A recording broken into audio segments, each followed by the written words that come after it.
Hi guys, chapter 15, Untested. Donovan Curtis, IQ 112.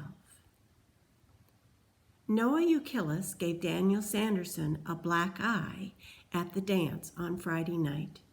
It happened when Noah did that WrestleMania dive from the DJ's speaker tower. Somehow he must have kicked Sanderson in the face with his mother's red leather boots. I'm sure it was an accident. Noah wouldn't hurt a fly. Technically, it was all my fault.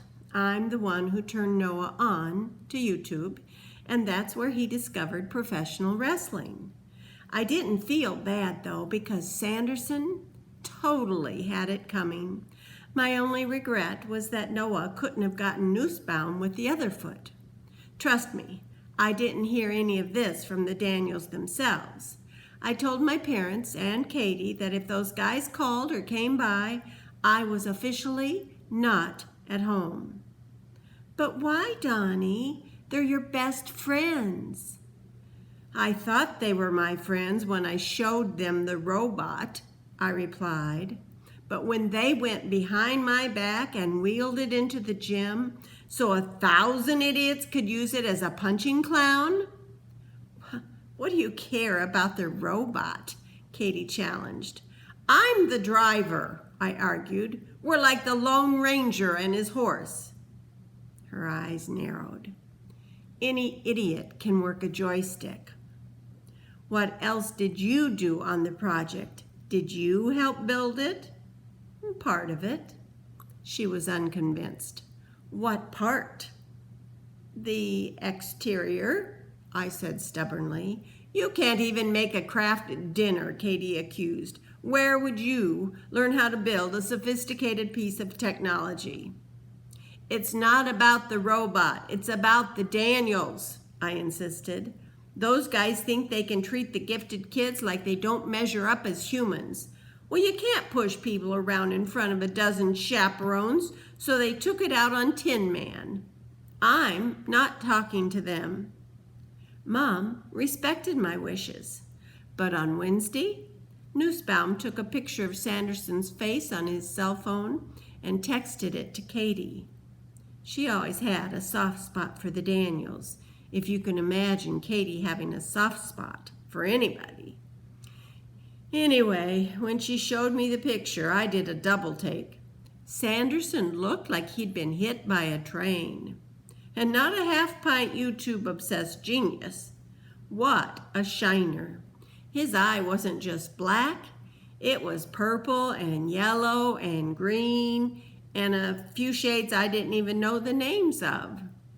Noah did that? My sister exclaimed in amazement. Well, he comes across like a dork, but he's got killer moves. And his mom had killer footwear.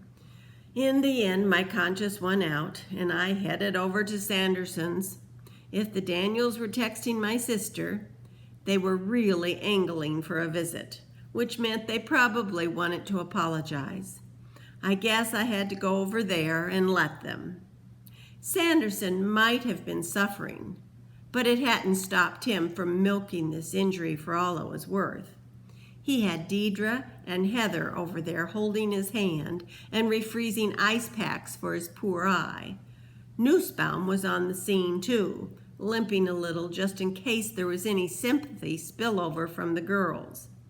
If I thought I was going to get an apology, I was mistaken. Instead, everyone started talking about the night of the dance and that bully. I swear, I had absolutely no idea who they were even talking about. The only bullies in that gym had been the Daniels themselves. What bully? I asked finally. You know, said Sanderson, the one who hit me, that bodybuilder in the wrestling outfit.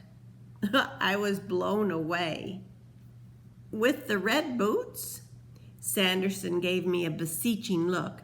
He was determined to prove in front of the girls that he'd been brutalized by a huge monster, and he expected me to back him up. He picked the wrong person on the wrong day. Noah, you kill us, could lose a fight to a spider web. He's 6 inches shorter than you, and he weighs about as much as your cat. He's a black belt in Taekwondo, Deidre spoke up. You guys in the academy may think you're special just because you're smart, but you just can't go around punching people. This Noah delinquent could be kicked out of school for what he did. I laughed. Noah? He couldn't get kicked out of school for murder.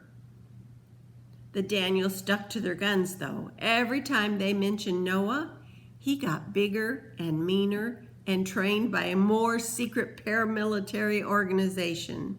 As soon as the girls were gone, though, they offered a little remorse for kidnapping the robot, in a Daniels sort of way.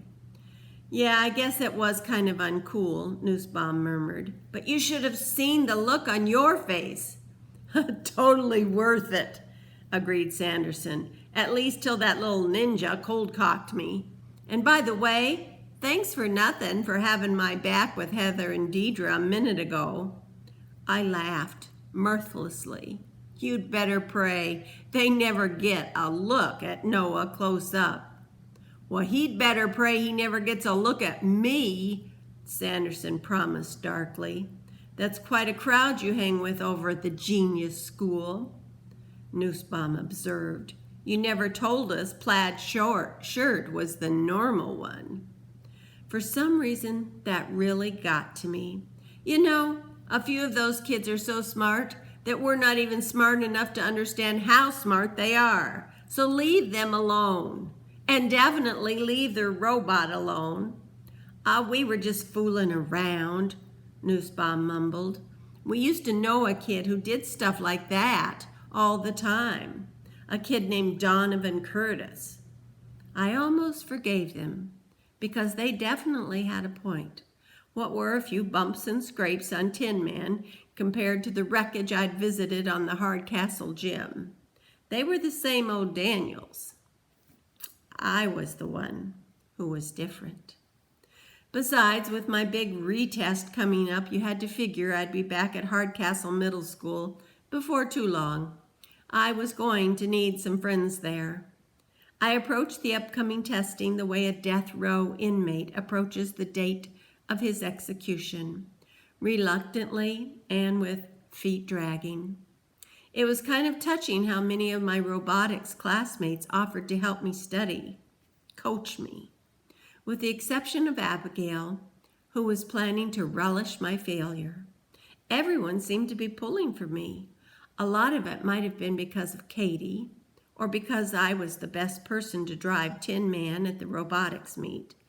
But I like to think that some of it was because they'd accepted me as one of their own, even though I was so far below them intellectually that I needed a telescope to see the soles of their shoes. Chloe offered to work with me at least 20 times. She was kind of offended that I kept blowing her off. I couldn't make her understand that it was nothing personal. I probably should have just come out and told her point blank that I had even less chance of comprehending what she knew than I had of passing the test. When I finally caved and let her help me with the math portion, she talked so far over my head that all I could hear was airy whispers. And every time she tried to dumb it down, it became a little bit harder to understand. When we were done, she looked at me in genuine alarm. Oh, wow, Donovan, what are you going to do? Translation: stick a fork in me, I'm done. I shrugged. I'll put in some time tonight. Maybe it'll all click. She wasn't buying it. You need more than a click. You need a miracle. Maybe we should get Noah to tutor you. He'd do it. Any one of us would. I laughed bravely. If I can't understand you, a study session with Noah would make my head explode. Funny, even though Chloe was back to her plaid shirts and baggy jeans, I kept seeing her as she'd looked all dressed up at the party. The idea of her finding out exactly how smart I wasn't had become kind of sad to me. I even had a plan for cleaning out my locker after school hours, so there would be less chance of her witnessing my disgrace. One day I'd be there, and the next I'd be gone. After a few weeks, maybe somebody would say, "Hey, remember that guy who used to go here for a while? What was his name?" And no one would have the answer except Noah, and he would pretend he didn't. Eventually, all that would remain of my time at the academy would be the faded pictures peeling off of Tin Man, and by then, no one would be able to recall who had even put them there. On the big day, things were quieter than usual in the robotics lab. Nobody would meet my eyes, not even Oz. As my homeroom teacher and faculty advisor, it had to have been him who recommended me for retesting. He probably felt like an axe murderer this morning. Even Tin Man seemed a little slumped over and depressed, although that might have been the extra weight of the floor polisher motor. I had one last card to play. I marched up to Oz and placed a thick folder on the teacher's desk. He regarded me questioningly, and I pointed to the title, Chow Chows, a Special Breed, and below it was a large photograph of Beatrice, flaked out on her side, looking about 90% comatose. To my long list of regrets, I should add the fact that I had waited to take the picture until she was too far gone to be alert and alive.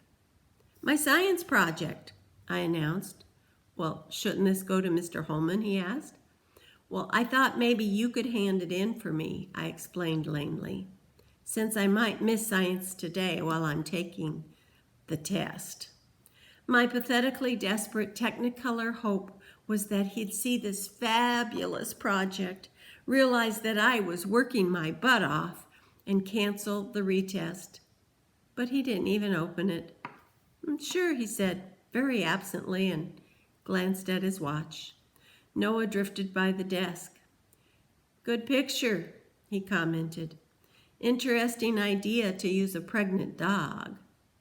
The earth lurched. "Pregnant?" I rasped. "Beatrice?" "Of course."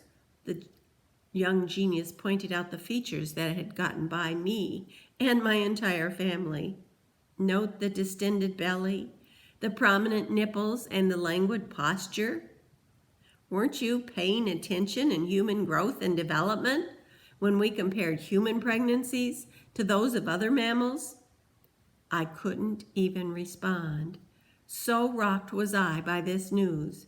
Wait till Katie got a load of this one. Her tank commander husband was expecting not one blessed event, but two. Brad's sainted mother must have let Beatrice run wild. And look what had happened. Later, when the dog started acting funny, Fanny had dumped her on us so she wouldn't have to take the blame. My project, the one that was going to prove I belonged at the academy, didn't mention a single word about pregnancy. So it was all stupid. I snatched up my folder. "I just need to make a few last-minute adjustments." At that moment, the PA system crackled to life. "Mr. Osborne, would you bring Donovan Curtis to the library?" 10 minutes, I pleaded. I don't know if the voice heard me, but the announcement continued. "Immediately, please." That's where it was going to happen, the library. They would sit me down in front of a computer and feed me questions I didn't have the answers to. In the end, it wouldn't matter that my Chow Chow project was a disaster. I wouldn't be in the gifted program much longer. So I squared my shoulders to my classmates. "Later, guys." But what I meant was, goodbye. They looked devastated. Even Abigail seemed a lot less happy than I'd expected her to be. Either that or she was holding off on the celebration until I was officially out. The walk to the far side of the building had never seemed shorter. The test will be coming over the internet from the State Department of Education, Oz explained as I took my seat. Now don't be nervous. It's not meant to trick you. It's meant to let you show what you know. That was not at all comforting. The State Department of Education made me cool my heels. I sat in stiff-necked misery, sweating. The bell rang. Homeroom was over. I heard the sounds of moving feet in the hall. Life was going on for everyone but me. Oz gripped my shoulder. We're all rooting for you, Donovan. Thanks, I said in somebody else's voice as he abandoned me to my fate. The first question appeared on the screen. I read it over. Once, twice, 3 times. No idea. None. 0. Zilch. Nada. Of course, I had known this was coming, but somehow you always hold out hope. Nobody was perfect. Maybe they'd given me the wrong test, like for 2nd grade remedial. It was possible. But no, this was the real thing. And as I looked into those words and numbers and symbols that meant absolutely nothing to me, I could almost see Dr. Schultz waiting at the front door of Hardcastle Middle School. It wouldn't take long for him to find me there. I felt the icy water that had surrounded James Donovan in 1912 and the suction of the sinking Titanic, pulling him under. James had resisted, but I just didn't have the strength. I was going down. There was one final chance. The test was multiple choice, so I had a 1 in 5 shot at being right. It wasn't much, but at least it was something. I took hold of the mouse to make my first fatal selection, and then something strange happened. As I moved the pointer toward box B, the small arrow changed direction and traveled on its own to check box C. I stared, thunderstruck. Was there a problem with the computer? Oh, just my luck. On top of all the things that were stacked up against me, I was taking the test at a broken workstation. Although, come to think of it, I was just as capable of getting the wrong answers on my own without any help from a malfunction. I considered changing C to B, but C was just as likely to be correct, so I left it and clicked Next. Question 2 seemed to have something to do with chemistry, but again, way out of my league. This time I settled on A because, well, did there have to be a reason? I clicked it, and then it happened again. I lost control of the pointer. It deselected my choice and immediately checked box E. And then, without any action from me, it hit Next, and question 3 appeared. Now, maybe I wasn't gifted, but I had the brains to know that this was no electronic glitch. There could be only one possible explanation for it. My computer had been hacked. Somebody was taking the test for me. My first reaction was an emotional one.